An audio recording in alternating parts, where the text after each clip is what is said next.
আসসালামু আলাইকুম। যেদিন তারেক রহমান যেদিন থেকে বলা শুরু করলো যে আপনারা গণভোটে হায়ের পক্ষে ভোট দিবেন, সেদিন থেকে আমার সন্দেহ ছিল যে তারা ক্ষমতায় গেলে সংবিধান সংস্কার করবে না। এটা ছিল একটা চালাকি। যদি বলতো যে আপনারা নায়ের পক্ষে দেন, তাইলে অনেক ভোট নষ্ট হইতো। হায়ের পক্ষে দেওয়ার কারণে অনেক ভোট পাইছে, যাই তারপরেও ইঞ্জিনিয়ারিং করে দিচ্ছে। এখন তারা সংবিধান মানে না, আগের সংবিধানে চলতেছে।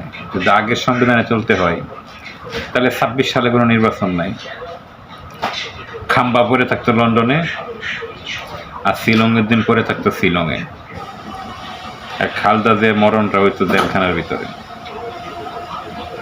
এটাই হওয়ার উচিত ছিল। ধন্যবাদ।